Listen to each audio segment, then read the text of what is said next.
रोशनी और आवाजों का मेला, 50 कहानियां एक सपना बसेरा। कोई हंसाएगा, कोई रुलाएगा, कोई मंजर दिल को जगाएगा। संग चलेंगे, साथ निभाएंगे, ये सफर मिलके हम सजाएंगे। आपने देखा कि इतने सुंदर कलाकार इतने अच्छे अभिनय इतने अच्छे से अभिनय कर रहे हैं, तो जरूरी हो जाता है कि उनकी हौसला अफजाई की जाए। और कई लेखिकाएं उन्होंने खुद ही अपनी कहानियों को यहाँ पर मंचन किया, साथ ही साथ दूसरों की कहानियों का भी मंचन किया। तो हमारा एक कर्तव्य बन जाता है कि हम उन्हें एक इन्विटेशन प्रदान करें। तो आज एक बार फिर मैं मंच पर बुलाना चाहूंगी सबसे पहले तो अनुपमा शरद जी को, कि वो इस छोटे से काम को बहुत ही खास बना दें। आपका मंच पे सादर आमंत्रण है, क्योंकि इसके लिए आपकी जरूरत है।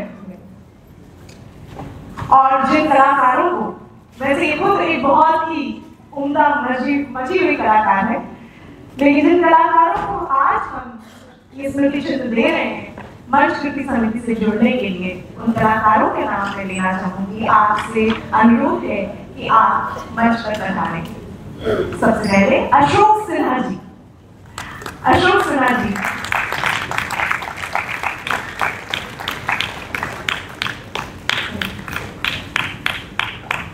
मैं बुलाना चाहूंगी मंच पर संध्या बहुगुणा जी को, उनको सम्मान देने के लिए, स्मृति चिन्ह प्रदान करने के लिए। और विष्णु जी से दरखास्त करूंगी, ओ विनी जी आ गए, बहुत बहुत धन्यवाद। ये सम्मान लेकर विनी यहाँ पर हाजिर है।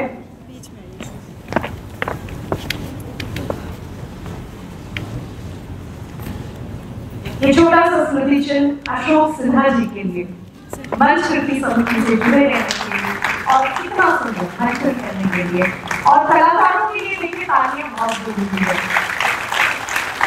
मैं पहली बार बोलूंगी और आपकी तारीफ शायद बोलूं पहले, क्योंकि कलाकार को जो है ना जबरदस्त तालियों की दरकार है, जबरदस्ती की तालियों की है। आगे है अचला बोस जी। अचला नाम आपको मैं सादर यहाँ पर आमंत्रित करना चाहूंगी मंच पर।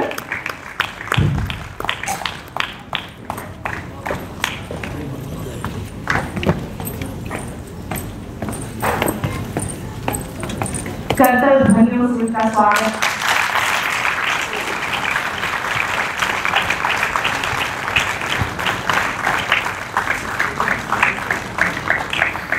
एक और बहुत मंचे हुए कलाकार शेर शायरी करते हैं, वीडियो में भी आते हैं, अनवारुल हसन जी। अनवारुल हसन जी से मैं अनुरोध करूंगी, दरखास्त करूंगी कि वो जहाँ पे मंच पर क्या आ जाए। आए नहीं है, लग रहा है थोड़े शर्मीले हैं शायद, इसलिए नहीं आए हैं क्या? नहीं, आगे बढ़ते। ममता शुक्ला जी। ममता शुक्ला जी को मैं अनुरोध करूंगी कि वो मंच पर आए। बहुत ही प्यारी खूबसूरत ममता शुक्ला जी।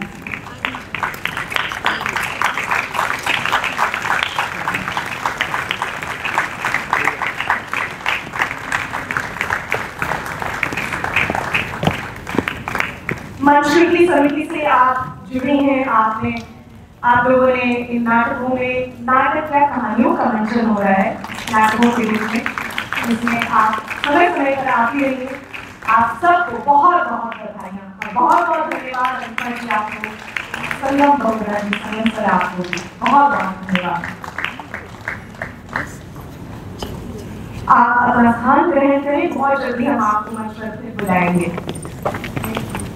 और आगे बढ़ते हैं अगली कहानी की ओर। कहानी जो है, कहानी का नाम है परवली की ईजा, और इसे लिखने वाली है निवेदिता बुड्ढाकोटी जी।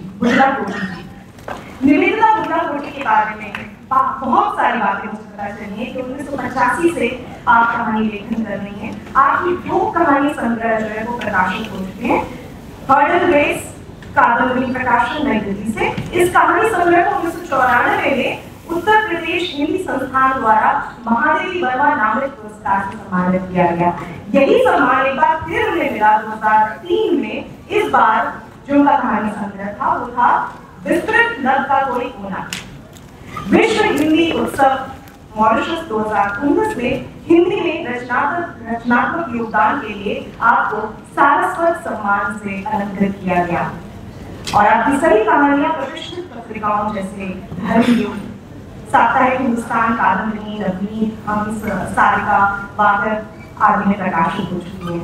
तो आपकी अगली कहानी आ रही है और इस कहानी का नाम सुनते ही मैं स्पेन पहुंच जा रही हूँ। स्पेन में एक जगह है, मैं आपको बताऊं, शायद बहुत लोग जा चुके हो। एक जगह का नाम है कैंटाब्रिया। आज ही मैंने इसके बारे में पढ़ा है। कैंटाब्रिया जो है वहाँ पर बहुत सुंदर सुंदर जंगल है, ये उत्तरी स्पेन में स्थित है और इन जंगलों में कहते हैं कुछ परियां होती हैं सचमुच की। वैसे दंत कथाएं हैं लेकिन कहते हैं कि वो परियां होती हैं, वो बहुत प्यारी होती हैं, दिल की बहुत अच्छी होती हैं, आपकी मदद करती हैं, अच्छे लोगों का साथ देती हैं, कोई राह भटक जाए तो वो भेस बदल कर आके आपकी मदद करती हैं, पर्यावरण का संरक्षण करती हैं, उन जंगलों की हिफाजत करती है। मुझे सबसे ज्यादा हैरानी इस बात को जानकर हुई कि उन परियों का नाम जो है स्पेन में अनजाना है। अनजाना ऐसा क्यों है कि दंत कथाओं तक की परियां सीमित है, बाकी परियां अनजानी है? आपने देखा है किसी परी को अपनी जिंदगी में? मैं अपनी फेवरेट हूँ। धन्यवाद। ये जो आपकी फीलिंग है इसको मैं और थोड़ा सा इजाफा दे देती हूँ। क्यों? कि मैंने भी एक परी को देखा है। मेरे जन्म से पहले से उस परी ने मेरा ख्याल रखा था। कब मुझे दूध चाहिए, कब मेरे को हिचकी लेनी है या डकार लेनी है से लेकर मेरे बॉयफ्रेंड, मेरे पति तक, या सब कुछ मेरी जिंदगी के सारे जितनी भी मुश्किलें थी उनके लिए वो हमेशा हाजिर थी। और वो कौन थी आप सोच सकते हैं? आपकी जिंदगी में। जी हाँ, आपकी जिंदगी में भी वो परी है। तो ये बात बिल्कुल झूठी है कि परी हमें दिखती नहीं है।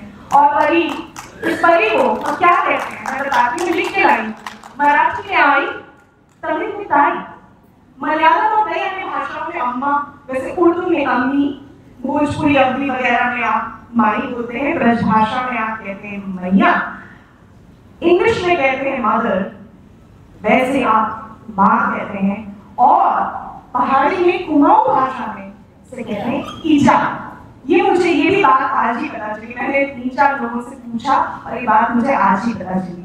और मैं ये बोलते हुए थोड़ा सा भावुक इसलिए हो रही हूँ कि आज से 1 हफ्ते बाद अगले संडे को मदर्स डे है। तो जोरदार तालियां माओ के लिए। और थोड़ा सा और भावुक इसलिए भी हो रही हूँ कि आज ही के कुछ साल पहले एक नन्हे से बाल गोपाल ने आकर मुझे देवकी और यशोदा दोनों बना दिया था। तो बहुत बहुत धन्यवाद। तो आज उसी ईजा की कहानी है और वो किसकी ईजा है? परुली। परुली कौन है उसके बारे में हम जानना चाहेंगे और जानने के लिए, उसकी ईजा के बारे में जानने के लिए आइए देखते हैं ये कहानी परुली की ईजा।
दैना होया बदरी विशाला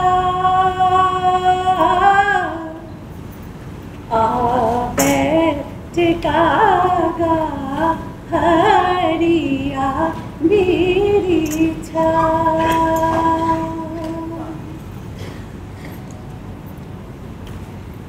नमस्कार, मैं मीता पंत। कहानी का नाम परुली की ईजा, लेखिका निवेदिता गुदलाकोठी।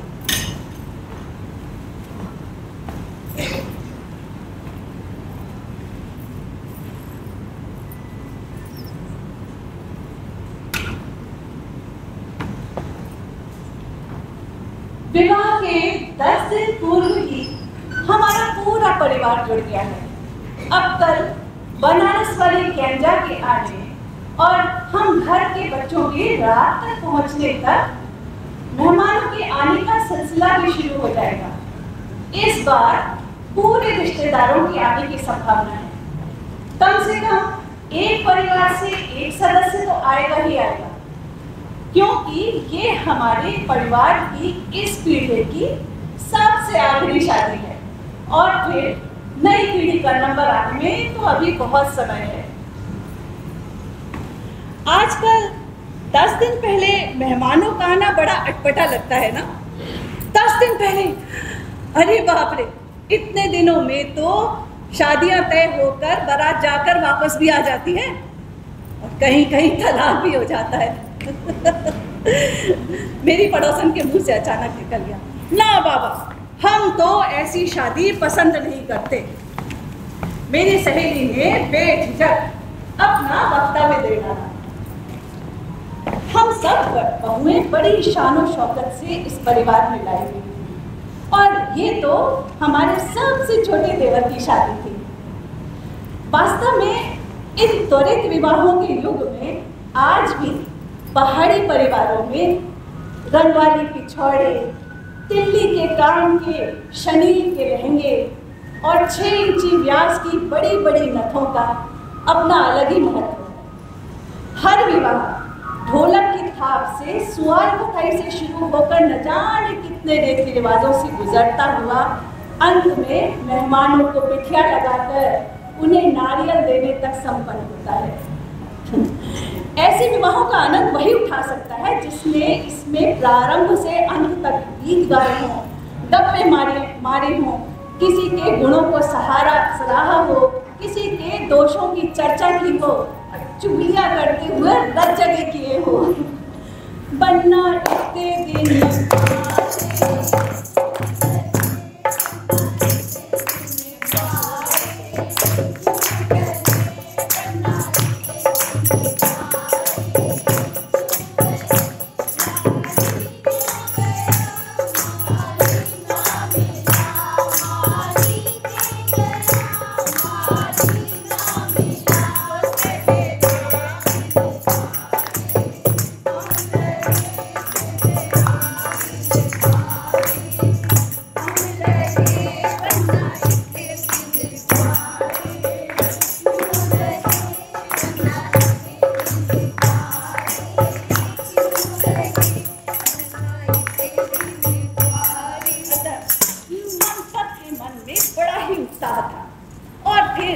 गर्मियों की छुट्टियां होने के कारण किसी के पास न आने का कोई बहाना भी नहीं था।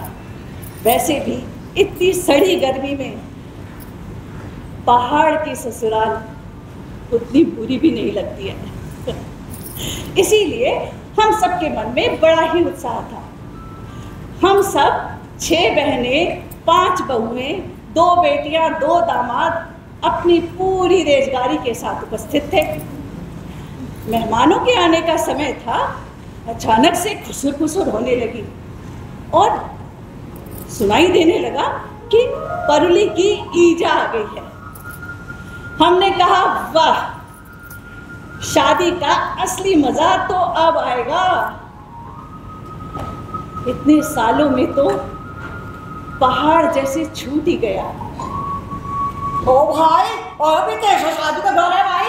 ओ भाई, कल भी संगीत नहीं हो रहा है, अब ईजा आ गई, ढोलक भी बजेगी, नाच भी होगा, कि संगीत भी होगा। अब बैठने के लिए ईशा के लिए कुछ तो लाओ। हटो हटो, ईशा आगे को बैठने को चौकी भी नहीं दे रहा।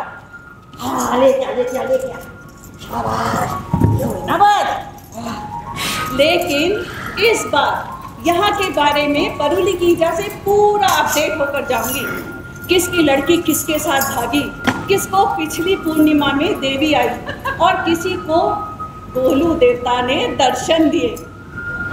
कोई भी इंफॉर्मेशन चाहिए तो मुझसे संपर्क करना, क्योंकि परुली की ईजा के आगे ऑल इंडिया रेडियो भी पानी भरता है। मेरी बड़ी ननद ने तो हमें पहले ही आगाह कर दिया था, अगर कोई छोटा मोटा राज भी बता दिया तो उसमें नमक मिर्च लगाकर पूरा 1 घंटे का रेडियो टॉक तैयार हो जाएगा। और हमारी कम्मो बुबू ने व्यंग्यात्मक हंसी हंसते हुए कहा, अब तो किसी को काम करने की फुर्सत नहीं मिलेगी, गप्पे मारकर ही सबका पेट भर जाएगा।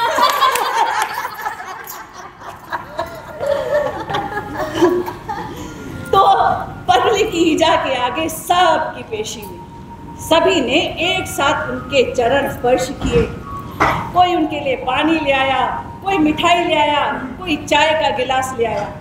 सभी ने एक स्वर में कहा, भाई ईजा अपनी कोई नई पुरानी खबर तो सुनाओ, आखिर तुम्हारी खबरें सुनने के लिए ही तो हम इतनी दूर से आए हैं। तो परुली की ईजा ने आराम से गाँव तकिए पर टेक लगाई, सब पर सूक्ष्म दृष्टि डाली, जांचा परखा।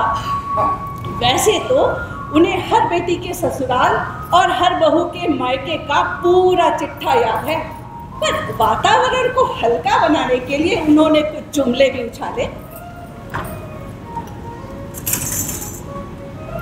निमो, तूने अपने बाल क्यों काट लिए हैं? अब बम्बई जाके बस परकटी में बनना ही सीखा है और भी कुछ सीखा? भाई हो गए तेरे बच्चे काले। अरे गर्मी की छुट्टियों में अपनी ईजा के पास पहाड़ पर क्यों नहीं आ जाती? और हाँ, ओ पिछले महीने तेरी ईजा की टांग टूट गई थी ना, और उसका प्लास्टर कट गया क्या? तो परुली की ईजा अकेली ऐसी व्यक्ति हैं जो हमारे बिरादरी के हर कार्यक्रम में उपस्थित रहती है, चाहे वो नामकरण हो, छठी हो, उपनयन संस्कार, पूरी चौकीदारी करती हैं। यहाँ तक कि मैयत में भी पूरे 13 दिन चौकीदारी करती हैं, उपस्थित रहकर हर किसी को देखती हैं। भाई ऊपर जाने वाला भी उन्हें दुआएं देता होगा कि इन्हीं के कारण वो आराम से दान में दी गई गाय की पूंछ पकड़कर ही वैतरणी पार कर सका। अन्यथा उनके बेटे तो 4 दिन में ही श्राद्ध कर्म करके छुट्टी पा गए होते। लेकिन परुली की ईजा के रहते अमिताभ बच्चन और संजय दत्त वाली खोपड़ी भी बिना किसी हील हुज्जत के नाई के आगे झुक जाती थी।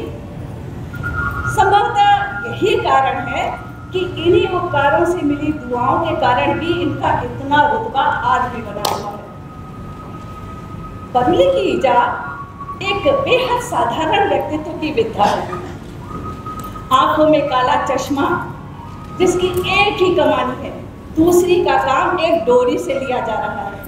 चांद पर बचे हुए बालों की पीछे गर्दन में एक गांठ बनी हुई है। नीचे तक लटक आए कानों के बड़े बड़े छेद ये बताते हैं कि कभी मीनाकारी के बड़े बड़े झुमके पहनकर वे भी अपने रूप पर मुग्ध नहीं होंगी। नाक में न झुलाती वो भी सिकुड़ी सिमटी ससुराल की दहलीज पर उतरी होंगी। असंख्य झुर्रियों के बीच उनके दुबले पतले हाथों की त्वचा उनके भूतकाल की मानसलता के परिचय हैं। अब परिवार के बड़े बुजुर्ग बताते हैं कि इनकी एक बेटी थी पार्वती, जिसके पैदा होते ही 2 साल के अंदर ये विधवा हो गई। ठेठ ग्रामीण भाषा में कहें तो इस पार्वती का नाम हुआ परुली और परुली की मां हुई परुली की ईजा। ईजा हमारे यहाँ मां को कहते हैं। तो पार्वती यानी परुली का विवाह पास के गांव के खाते पीते घर में हुआ। एक दिन खबर आई कि खाना बनाते समय कपड़ों में आग लगे और परुली जलकर मर गई।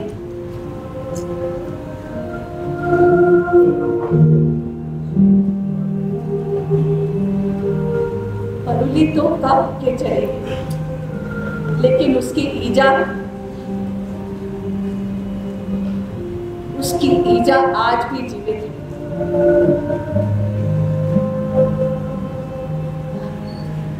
ये घटना कितनी पुरानी है, कितनी सच है, ये कोई नहीं जानता, लेकिन परुली की ईजा का आज की पीढ़ी को यही रूप मालूम है। बदन में एक डोरीदार जैकेट, एक छोटी सी थैली कमर में खोसे, एक कपड़े का झोला कंधे में टांगे, एक एक जोड़ा कई कई दिन तक पहुंचती। परुली की ईजा कुमाऊनी और गढ़वाली भाषाएं फर्राटे से बोलती। उनका मस्तिष्क निराला कंप्यूटर है। किसी से एक बार भी मिल लेती ना तो उसके गुण और दोषों को अपने दिमाग के कंप्यूटर में फीड कर लेती।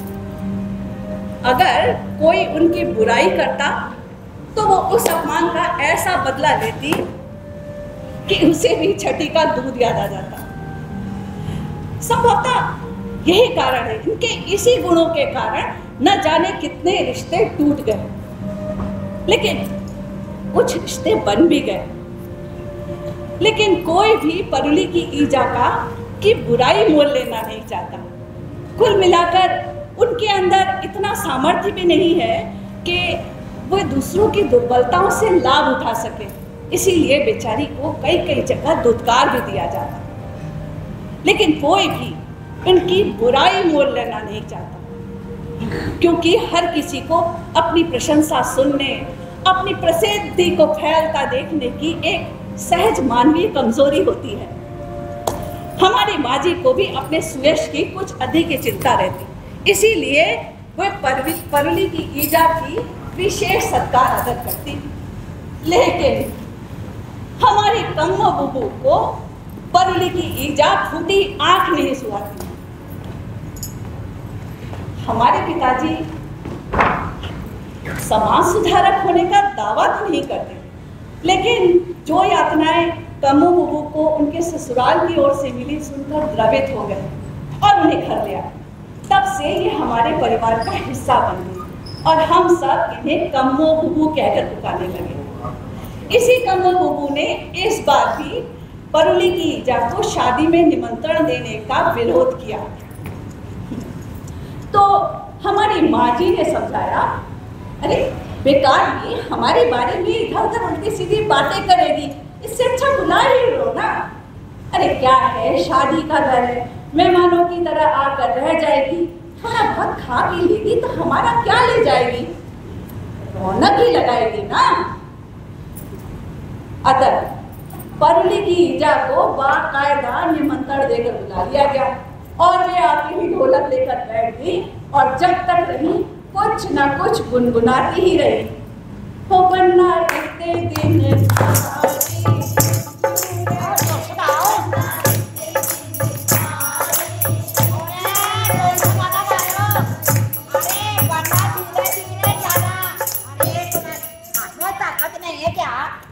मारी ढोलक बजा रही है।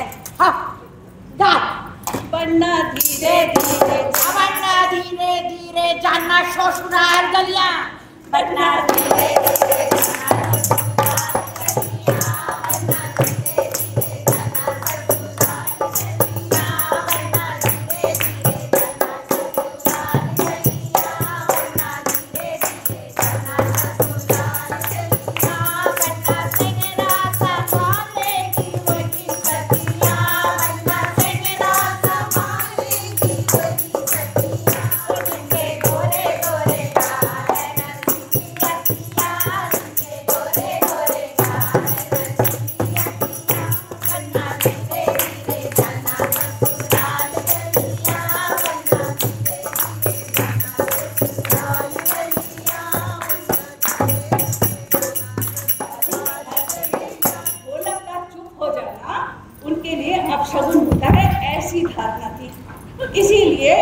उनकी सुबह देवी की आरती से शुरू होकर दिन में बन्ना बन्नी और शाम तक डालियों में उतर आती और आने जाने वालियां भी उनके साथ बैठकर भाग लगाने लगती। या तो कोई बच्ची उनके गीतों पर थिरकने लगती या कोई बच्चा ताल देने लगता।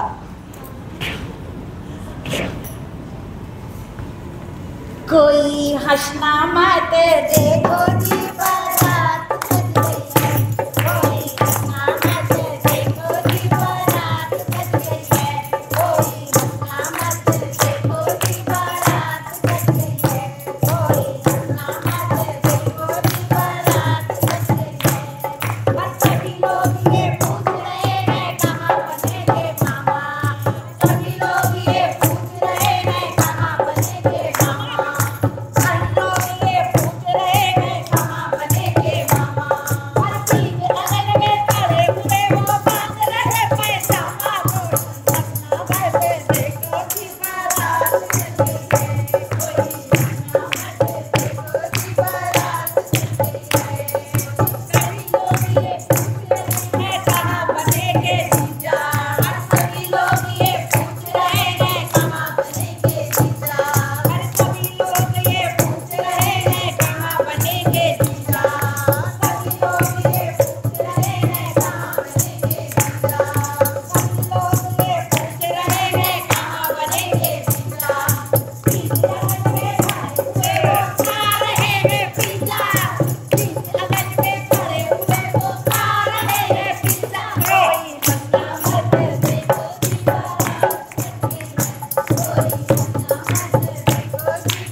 तुम शीला हो ना?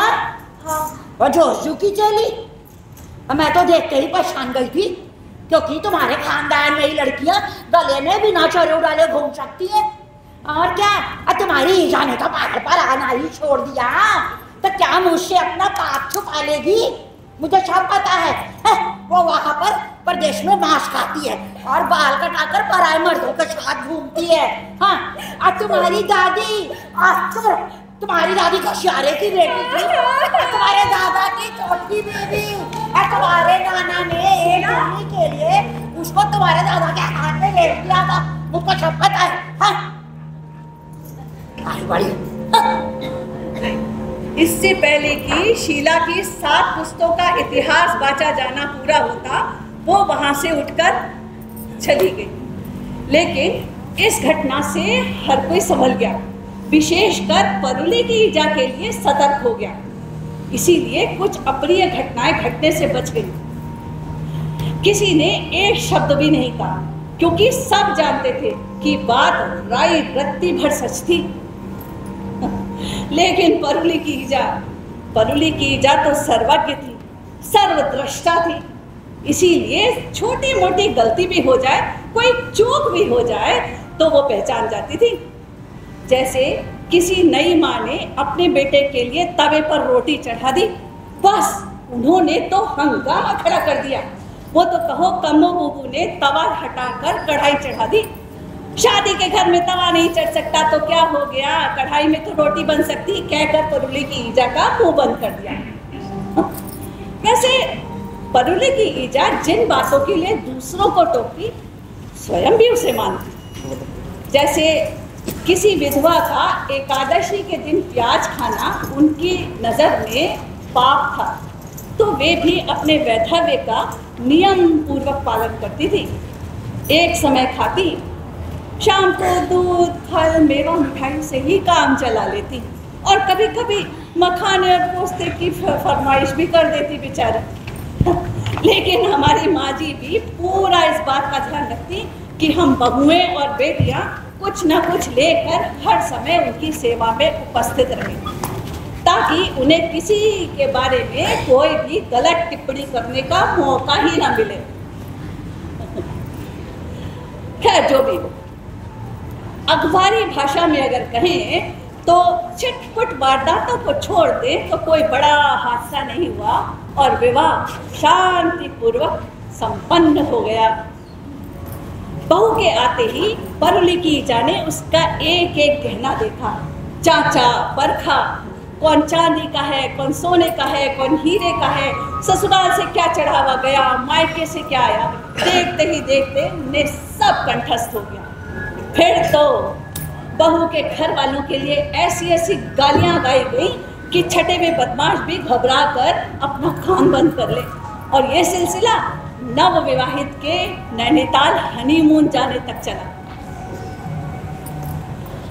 अन्य सभी मेहमान लगभग जा ही चुके थे। हम घर के बच्चों के जाने की तैयारी हो रही थी कि सामान बांधने से पहले ही कम्मो बुबू ने अल्टीमेटम दे दिया। पहले इस परुली की ईजा को यहाँ से चलता करो, मैं इसे नहीं झेल सकती। आपसे तो कुछ कहेगी नहीं, पर रसोई घर में घुसकर मेरा जीना मुश्किल कर देगी। तुम भी कमाल करती हो कम्मो। बड़े दादी पुलिस में हैं, वो कह रहे थे कि आती तो दूसरों की मर्जी से है, पर जाती अपनी मर्जी से। और पता तुम्हें ये पता है, जब तक हम इनके टिकट कटाकर जाने का पूरा बंदोबस्त नहीं कर देते और इन्हें कोई नया न्योता नहीं मिल जाता, तब तक यही चली गई। वो तो कहो शाम की डाक से आए एक कार्ड ने हमारी सारी समस्याएं हल कर दी। दाजू कार्ड लेकर सीधा पहुंचे परुली की ईजा के पास।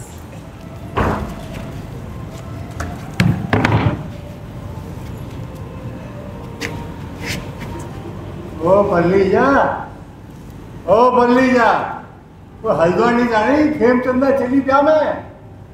के को? अरे मैं कह रहा हूँ हल्द्वानी खेमचंद की लड़की की शादी में नहीं जा रही क्या? कौन खेमचंद? ओ शीशम भाग वाला? हाँ हाँ वही। कब का लगन ठहरा है? अरे आज से चौथे दिन का लगन है। शिवो शिवो शिवो शिवो। अरे बेटे के ब्याह में तो शादी के बाद भी शब्द उगते हैं, और बेटी के ब्याह में तो शादी के विदाई के पहले शब्द। अरे मेरे नहीं आने से तो उनको बहुत अच्छा जोड़ा होगा। अरे ये कार्ड आया है, तुम चिंता मत करो, मैं कल सुबह जा रहा हूँ अपनी गाड़ी से। हम सब लोग जाएंगे और तुमको वहाँ रास्ते में छोड़ते हुए चले जाएंगे। हाँ, और ये तो बहुत अच्छी बात है। तुम सब मेरा कितना ख्याल रखते हो। भगवान तुमको लंबी उम्र दे। हाँ, मेरा ये फांसी पुतरी एक झोला है, उसको लेके कहीं भी आता करूंगी। तुम्हारी फांसी पुतरी भी रख लेंगे। हाँ। हाँ। फिर वे अपनी अज्ञानता का कारण समझाने लगे। आपण आपण गांव में आपण घर में होनियो तो न्यूत मेरे नामो पूर्ण। अब पहली सांगुड़ जो का पीपल पाड़ में अलमाड़ गई, पे वहाँ बे बीचा न्यूत रामगढ़ा आसपास निपटाई, वहाँ बे सिद्ध यहीं आ गई। तंत तेरी फिकर कर छी। आहा बड़ प्रेमी जब है। अब हल्द्वानी ने जूं तो वहाँ के कर सकड़ माल जे के है।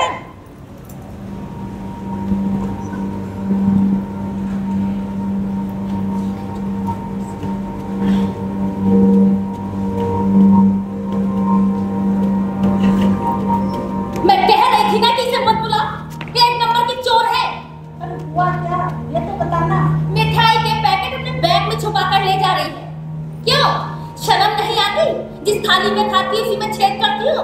इतने दिन भगोसते जी नहीं भरा तो चुरा के भी लेके जा रही हो। छोड़ ना, थोड़ी सी मिठाई के लिए इतना बवाल है। लेकिन कम्मो बुबू को तो न जाने कब से इस घड़ी का इंतजार था। वो जोर जोर से चीखे चिल्लाई जा रही थी, लेकिन परुली की ईजा को चुप कराना इतना सरल था। इतनी ही देर में आत्मविश्वास को संचित करके कमर कस के वे भी मैदान में आ गई। तुमने वो उसको शादी की मिठाई दी तो अब मैं उसको सुबह खाऊं, शाम को खाऊं या मैं अपने थैले में रखूं, इसे तुमको क्या? अरे मेहमानों को मिठाई देते समय उसमें लिख दिया करो ये सुबह की मिठाई है, ये शाम की मिठाई है। और मैं तो कहती हूँ हो सके तो बची खाते में चढ़ा दिया करो। तुम्हारे जैसे मेहमान हुए ना तो यही करना पड़ेगा। दिखाओ अपना बैग दिखा। तू कौन होती है मुझे हिसाब मांगने वाली? तू भी तो दूसरों के टुकड़ों पे पल रही है।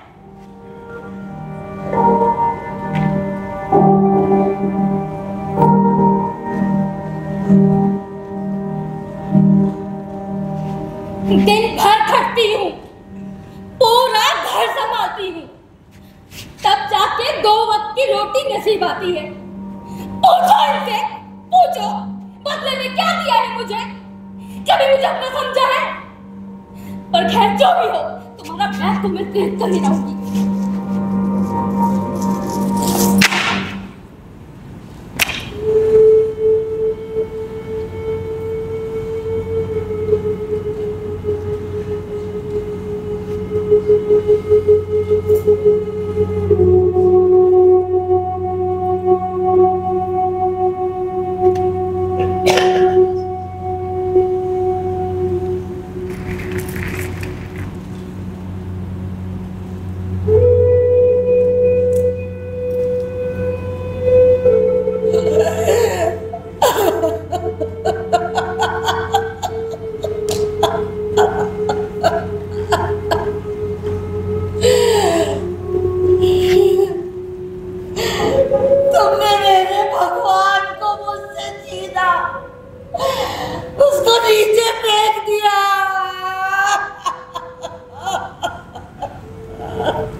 जिस जमीन को जोत जोत कर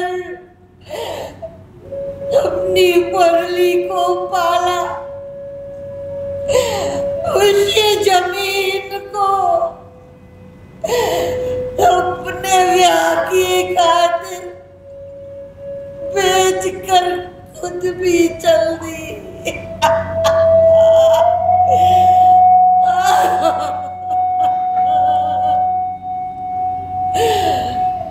जब अपनी ने ही धोखा दे दिया, अरे तो दूसरों का क्या भरोसा करूं?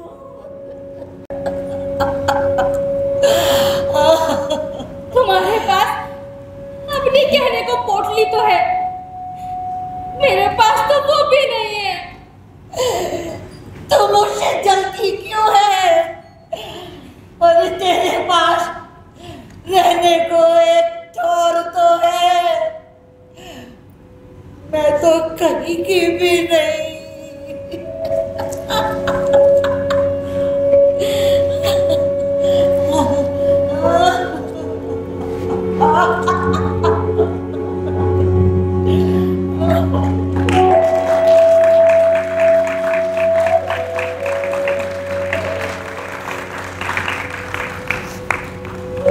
हम सब मूर्तिवत अपनी अपनी जगह पर खड़े थे, ये सोचते हुए कि इतने दिनों के किए कराए पर पानी फिर गया। इससे तो अच्छा पगली की ईजा को ना ही बुलाते। घबराहट के कारण मुझे रात भर नींद नहीं आई कि अगली सुबह ये दोनों महिलाएं पता नहीं क्या नया तमाशा शुरू कर देंगी। मैं डरते डरते उठी तो देखा ऊपर से तो सब सामान्य था। तम्मू बुबू हमेशा की तरह रसोई में थी। उन्होंने चाय और पकौड़े का नाश्ता हमारे सामने यंत्रवत रख दिया, लेकिन किसी को ना आंख उठाकर देखा और ना ही मुंह से कुछ बोली, जैसे अपने रात के व्यवहार के लिए शर्मिंदा हो। परुली की ईजा से भी किसी ने कुछ नहीं कहा। माँ जी ने एक थैला भर के मिठाई और नमकीन उनके सामने रख दी, जिसे देखकर भी उन्होंने अनदेखा कर दिया। ताजू की कार लग गई थी, सामान रख दिया गया। परुली की ईजा आई और आगे की सीट पर ड्राइवर और अर्दली के साथ बैठ गई। अपने झोले को अपनी गोद में समेटे सिकुड़ी सिमटी नीली और अस्तित्वहीन लग रही थी। मुझे लगा हमारे समाज में अकेली औरत, चाहे वो तम्मू बुबू की तरह दूसरों के एहसानों के बोझ तले दबकर जिए, या फिर परुली की ईजा की तरह स्वयं को दूसरों दूसरों पर थोप कर जीते। अंदर से वो निरी कमजोरी होती है और अपने अस्तित्व को बचाए रखने के लिए हर मोड़ पर समझौता करते रहते हैं। किसी ने भी परवली की इज्जत को विदा नहीं किया, न ही उनके लिए आंखें नम की और न ही उनसे आशीर्वाद मांगा। कार स्टार्ट हो गई और बिल्कुल अकेली परवली की इज्जत जीविका की तलाश में अगले गंतव्य की ओर बढ़ गई।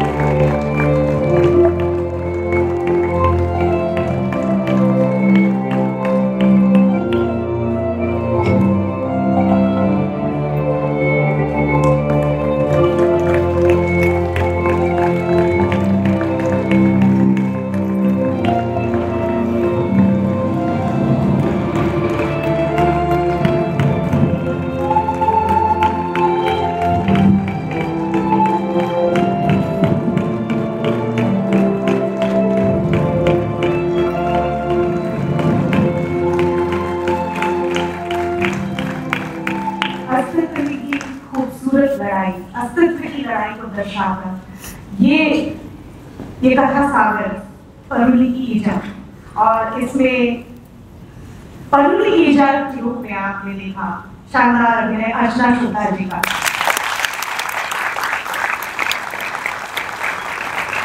राजू जिले के भानु प्रकाश पांडे जी,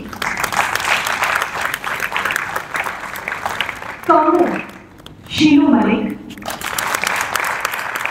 शीला ज्योति सिंह, बहुत सुंदर सी ये जो मंडली थी वो मिलकर बन्ना बन्नी के गीत गा रही थी। इसमें शामिल थे उन्नति, अंजू माला जी, नीतू सिंह, अनिता शुक्ला, ममता शुक्ला। डायरेक्टर होकर भी मिठाइयां लेकर आ रहे हैं, उछल कूद बजा रहे हैं, ये हमारे प्यारे संगम बहुगुणा जी और नीला पंत जी। बहुत ही खूबसूरत कहानी और कहानी का अंत आज हुआ है, लेकिन कहानियों का सिलसिला तो चलता रहेगा। ये छोटा सा कर्टन कॉल है हर उस कलाकार के लिए जो आज की कहानियों में शामिल हुआ। मैं मंच पर वापस बुलाना चाहूंगी अम्बरीश बॉबी को, अभिषेक सिंह जी को, मिनी दीक्षित, काव्या मिश्रा, शुभम कुमार दुबे को।